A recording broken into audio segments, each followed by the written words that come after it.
Magandang araw mga mare. Ayan na naman tayo. Another day, another chemo. So ngayong araw ngayon pupunta ako sa hospital. Magpapakemo ako.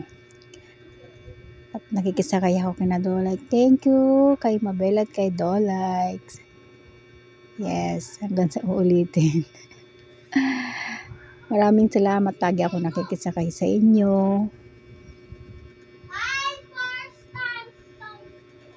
So kasi guys, kailangan ko pa mag-chemo kasi may nakita pa doon sa ultrasound ko at saka sa CT scan ko.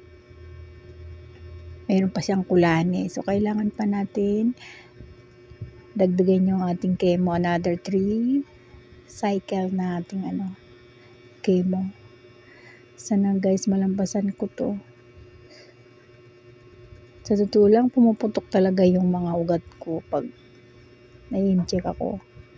Lumulobo siya. Ayan na nga, pupunta na tayo doon. Hindi pa naman sa oras, kaya bagal-bagal lang kami. Kasama ko si tatay. Yan, salamat sa iyo kasi lagi siya nandyan para samahan ako. Thank you. So, dito na kami sa hindi ko alam.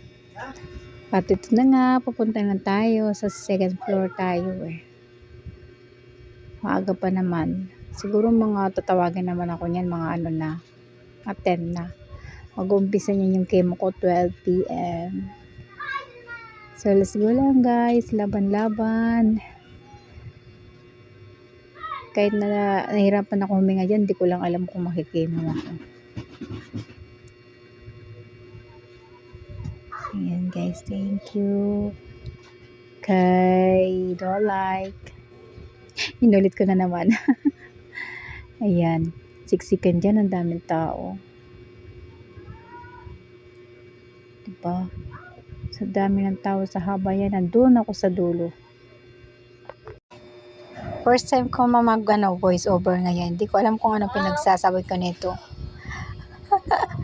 Try ko lang kung anong kalalabasan. Kasi nagtatry ako mag voice over. Hindi ko alam. Ang hirap pala. O, di mo nakita. Nandito ako sa dulo. Isang haba-haba ng pila.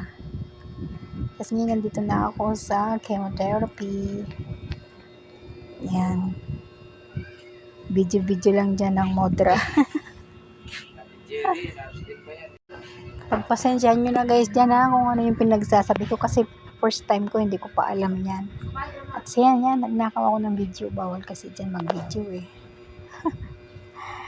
oh.